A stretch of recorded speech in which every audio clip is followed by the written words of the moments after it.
Welcome to Good Goodbyes, the Funeral Facts podcast. We are really glad you found us. In this podcast, me, Simon, a funeral director, and me, Tina, I'm an independent celebrant. We're going to discuss all things funeral in an informal space to demystify what happens when we say goodbye. Based on your questions and queries, Si and myself are two industry professionals that are going to chat through the hows, whats and wherefores. We actively work in the funeral industry in Devon in the UK. So, we hope you enjoy the episode ahead. Welcome to Good Goodbyes.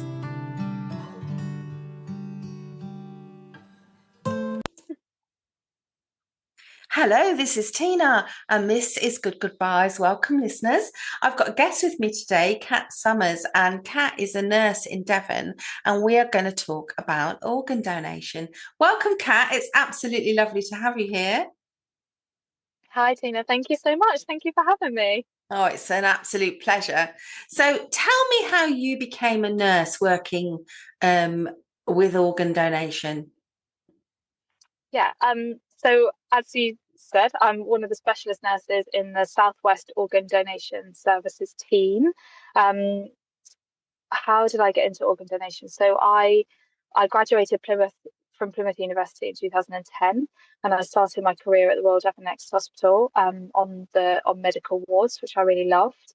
And then I relocated to Hampshire, and I kind of used that as an excuse really for a bit of a change of pathway. And one of the brilliant things about nursing is that you're not penalised for job hopping too much. If anything, it's a good thing to get that multidisciplinary, varied experience. So I moved to Hampshire and I started working on the intensive care unit at Southampton for a few years. Carried on my intensive care career at Chichester Hospital, and then was fortunate enough to get my first organ donation job at St George's Hospital in Tooting up in London in 2020, sort of mid-pandemic.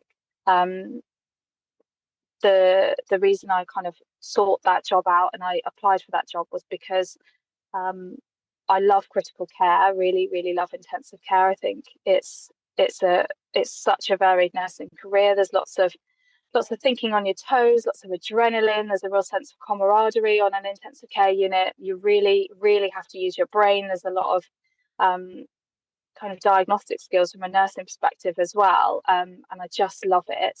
And then I also really, really find enormous privilege and pleasure in end of life care and looking after patients at the end of their life. Organ donation, I don't know if many people know, you can only go on to be an organ donor and give the gift of life to other people in the event of your death if you die in the intensive care unit. So when I started in Southampton, that was really my introduction to organ donation. And I thought, organ donation specialist nurse, affectionately known as a SNOD.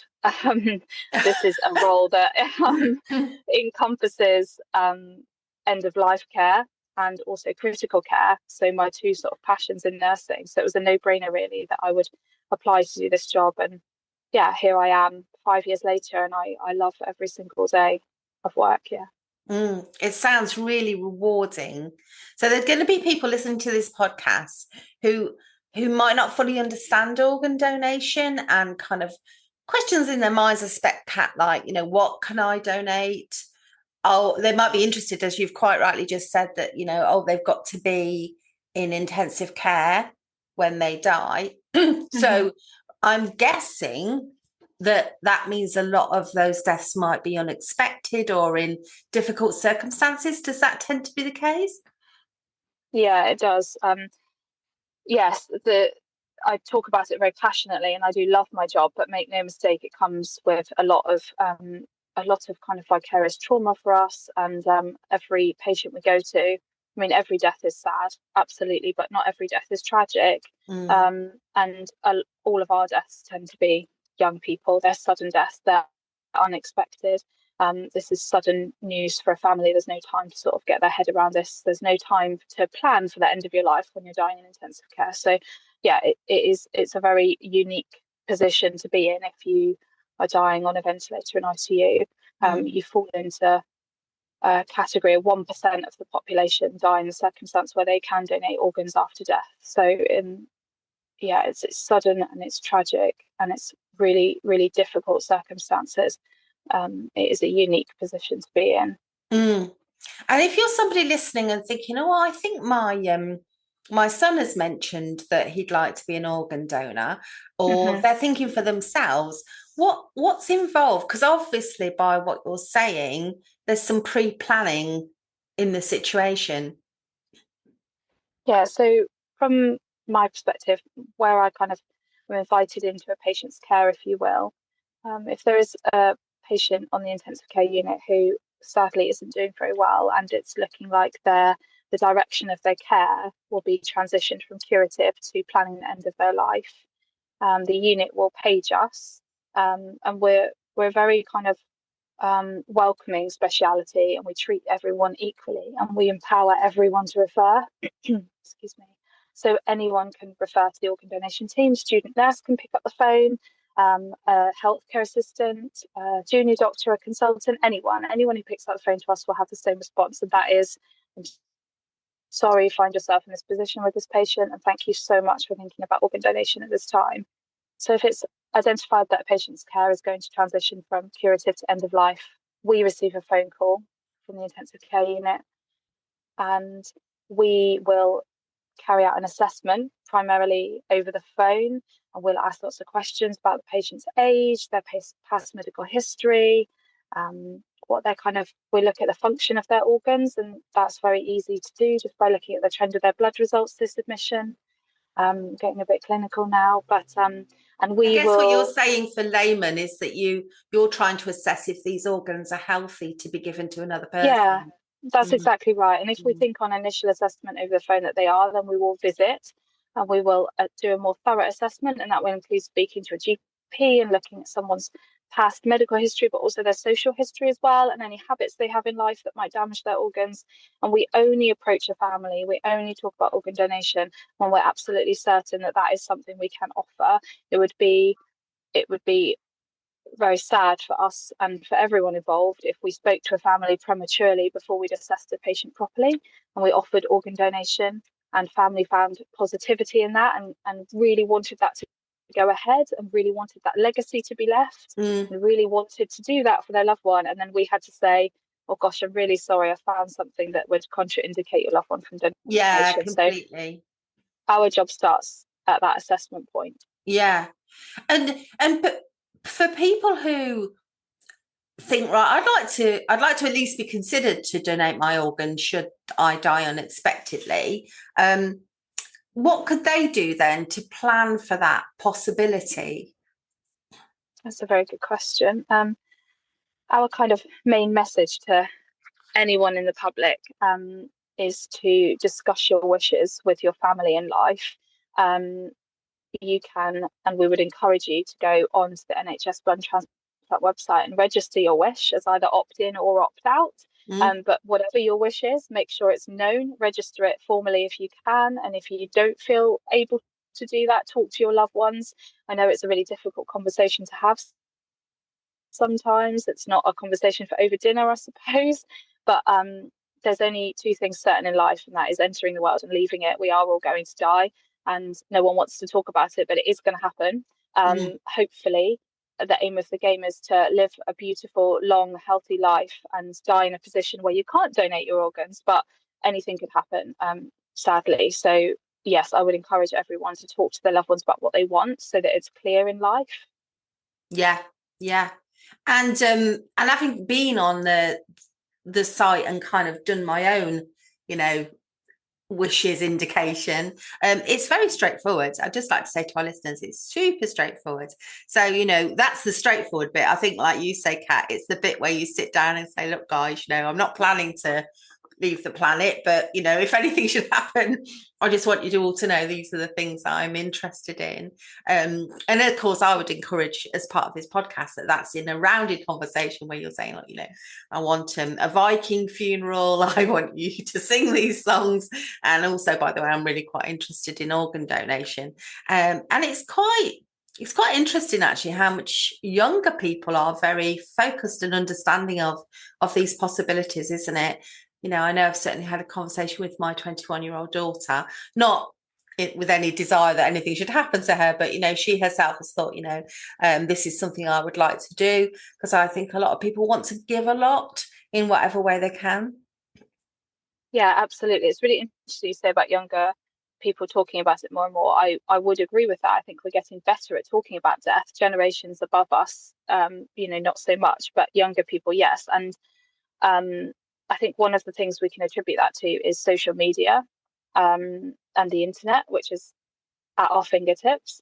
And one thing that our NHS blood and transplant marketing team work on is social media campaigns. We had a campaign a few years ago now, a heart to heart campaign, which coincided and was launched around Valentine's Day, for example. And the message from that is have a heart to heart with your loved ones and talk about donation. And then there's been a campaign recently launched by a marketing company whose name I can't remember, but again, just really putting a focus and some quite hard hitting messaging framework is really important, kind of high gain, and because it's on Instagram, TikTok, Twitter, platforms that I'm probably too old to be aware of even now.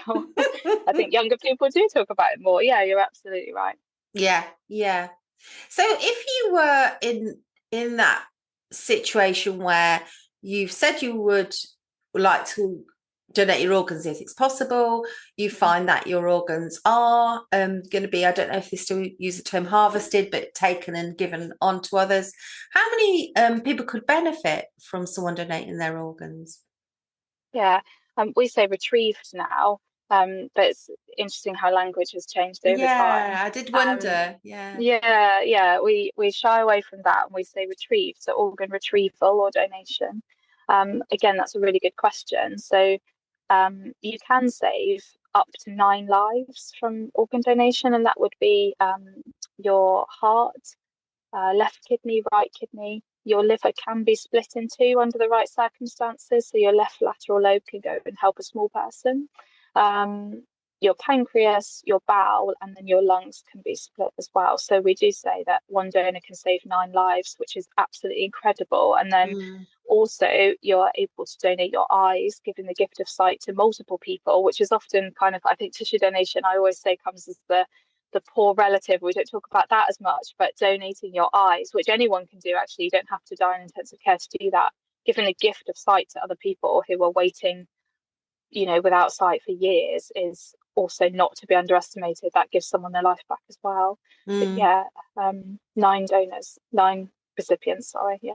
That's incredible. I once, as a nurse, did meet somebody on a renal unit where we cared for people who had kidney disease, and that person had waited a very long time for a replacement kidney, and they got one, and the life-changing in every way. We saw them before, during and after that operation to receive their new kidney, and how they felt and how they sought connection from the donor's family was a beautiful thing, actually, to observe. And yeah, just all the joy that came out of all that sadness. It's a complex situation, but there's that side of the equation as well, of course. And I think a lot of people, and you said it earlier, get a degree of comfort, don't they, from this, an unexpected death from which some benefit has come. So, absolutely. Yeah. We meet these families in tragic circumstances, and their loss is an absolute tragedy, but it doesn't have to be a complete waste. This organ donation is a legacy that lasts a lifetime. It brings huge comfort to families, huge comfort. Yeah. We're never going to appease their grief, and we're never going to make their situation better. But if we can add something to make some positivity out of their tragedy, then that is a great honour. Yeah. And I know from personal experience that teams like the one that you work in are very sensitive to all of the needs of the family at the point of the death. So, family might have certain religious needs or other things that they want to happen. And I'm aware of this, that, everything is really fully taken into consideration. But I just wanted to touch on this side of things that our listeners might be, listening in with a small level of discomfort, which is this bit about people get caught up in this idea of like, what about the body though? I don't know if I want anything to happen to my loved ones, my person's body. And I'm not asking you to say this, Kat, but I can say it as a layperson and as a nurse who's not in this speciality. It's that if you've chosen cremation, then the body is no longer going to exist. So if that's the route you're going down, for sure, think about that in relation to organ donation and how actually the body is already, you've already moved on from it. You know, you've already had it in this life, utilized it as best you could, and you have moved on from that. And so when people are considering, you know, supporting organ donation, I think that it's just worth thinking through that whole journey of what happens to us after we've gone. Yeah, absolutely. Look, our job when we speak to families about organ donation and we offer that as an end of life wish, our job is not to get a yes. It's not to twist anyone's arm into doing anything they're uncomfortable with.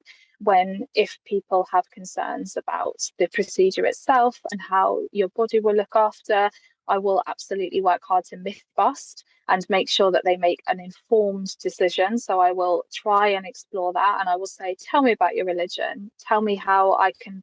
Organ donation has to be right for you. It also has to fit into what you want to do. We don't want to take anything away from any other aspect of end of life care to fit donation in. You know, we will fit in with you. So if I spoke to a family and they said for religious reasons I have to say no, I will work hard to explore that. And that's not because I'm trying to convince them to do something they're uncomfortable with, but I believe everyone has the right to make an informed decision.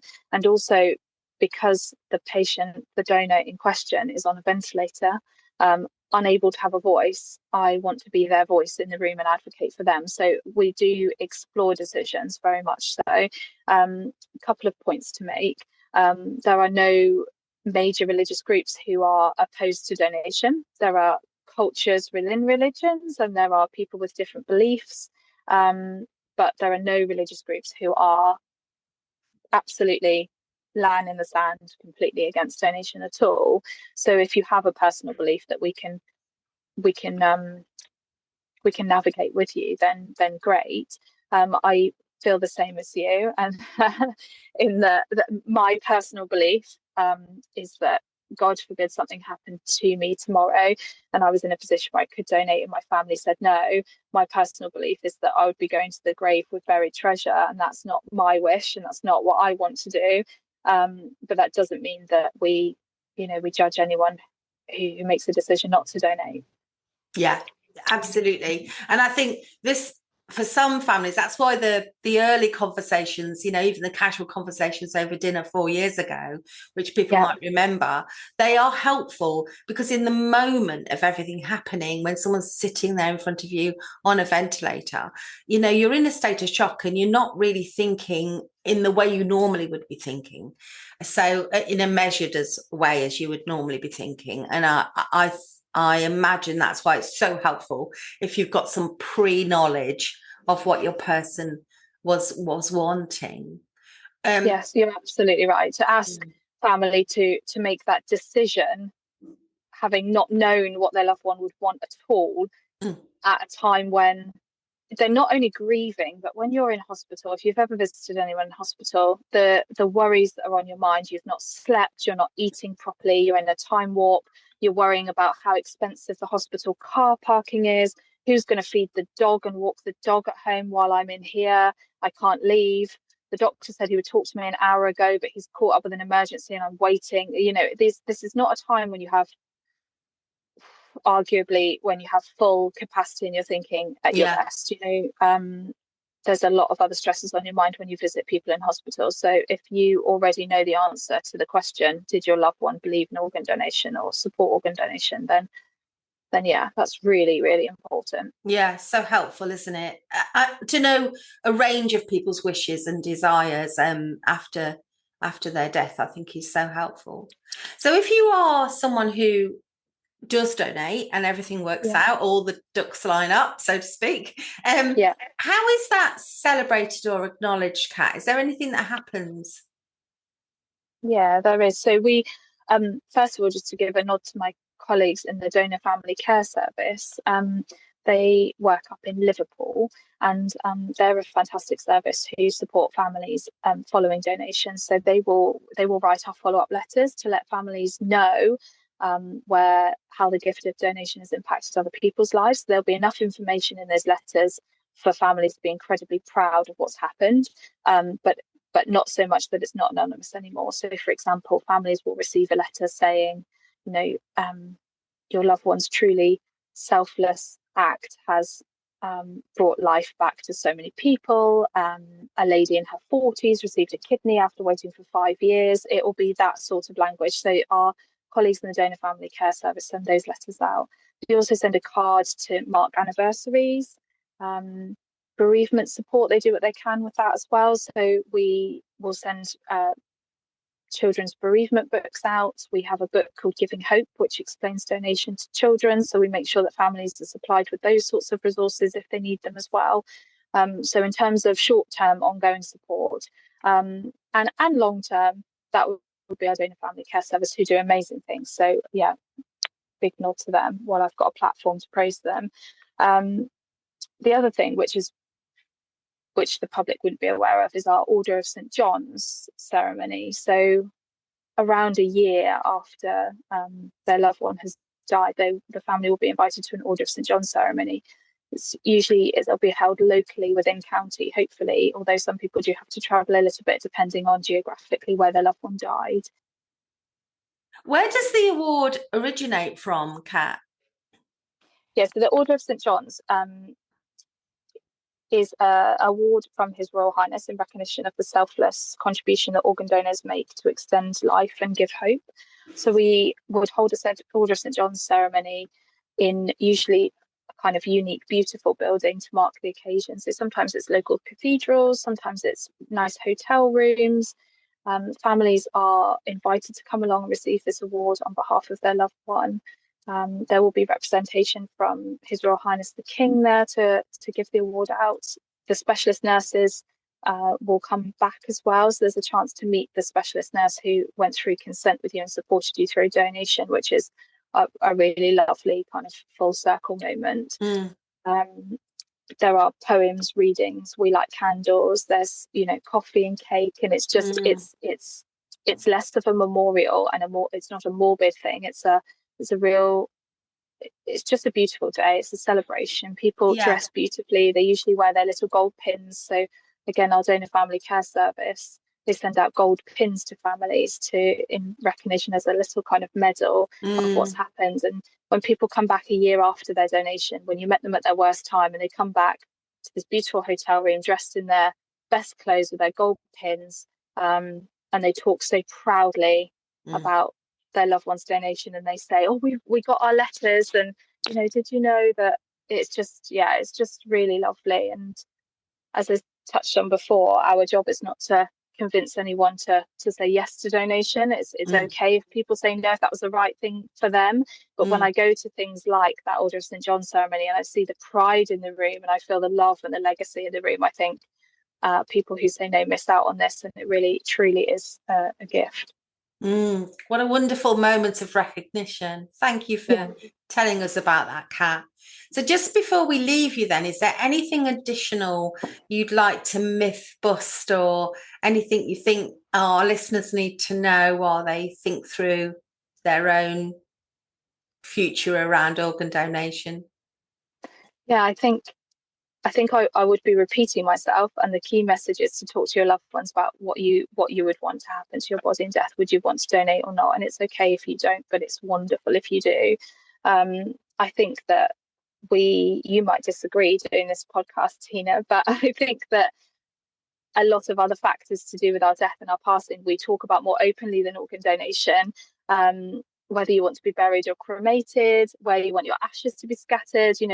Most of us take out life insurance or write wills. There's so many other factors to our death that we do talk about, and then organ donation, for some reason, we don't. And I just, it's just so important.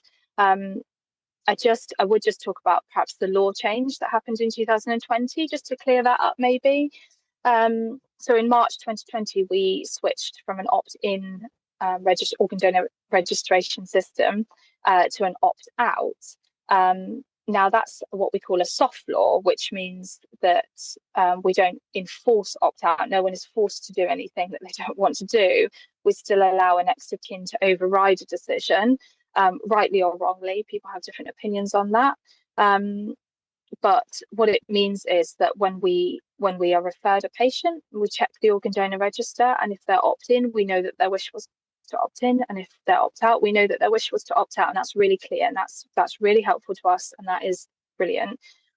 If you haven't opted out and you meet the criteria for the new law, so if you're over the age of 18, if you had capacity in life, if you've been in this country voluntarily for 12 months or longer, then we could deem your consent, and we could say, okay, they've not chosen to opt out, so by not choosing to opt out, they have given permission for organ donation, and they've given deemed consent. And I think that's just important to clear up, because when we launched our opt-out campaign, that was in March 2020, and that was somewhat overshadowed in the news by this pandemic that happened in parallel with that. Yes, how dare they? So this thing called COVID around the same time, and kind of overshadowed the brilliant work that our marketing teams had done.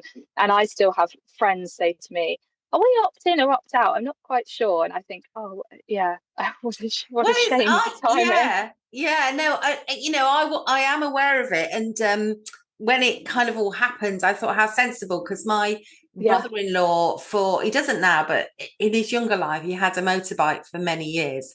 And so, that probably increases your risk of certain mishaps, I would say, being a motorcycle rider. And I'd said to him about this at one point. I said, "Oh, you're an organ donor?" And he said, "Oh, yeah." I said, "Have you done the forms?" He said, "Oh, what forms?" And I thought, he'll be like so many people out there. Mentally, they're happy to do it, but they haven't gone through any process to tell anyone or to indicate that anywhere. And it is honestly a 5-minute thing to do online. Less than, with a good internet connection. With a good internet. In the southwest with our Wi-Fi, it might take 5 minutes, but and I think it is becoming increasingly more easy to make that decision. It has been for many, many years the case that you can sign up via the DVLA when you fill out your driving license form, but actually a recent huge change in development for us is that now when you fill out your passport forms, you can also indicate whether you want to be an organ donor. So there are more and more ways to do it, but it does take 2 minutes with a good internet connection.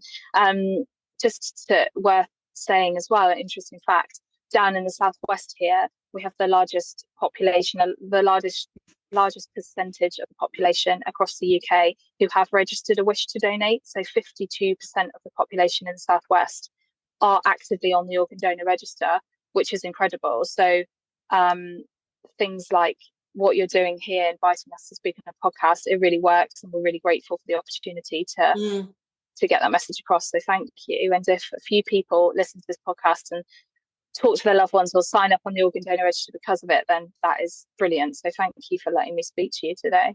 No, it's been an absolute pleasure. And I know that many of our listeners are going to be reflecting on everything that we've been saying, Kat. So it's been a pleasure talking to you. I will put bits and pieces in the show notes for all the listeners to kind of get the links to the places they need to go. But thank you for making time and for being part of the Good Goobyes podcast. Thank you, Kat. Thank you. You've been listening to Good Goobyes, the Funeral Facts podcast. Please do like, subscribe, comment and share. Drop any questions on our social media, on Instagram, or in the text option in the show notes. Si and I are qualified professionals, but we always advise our clients to seek any additional support from medical practitioners if they need to. And we hope you enjoyed this episode. Stay well and be kind to one another.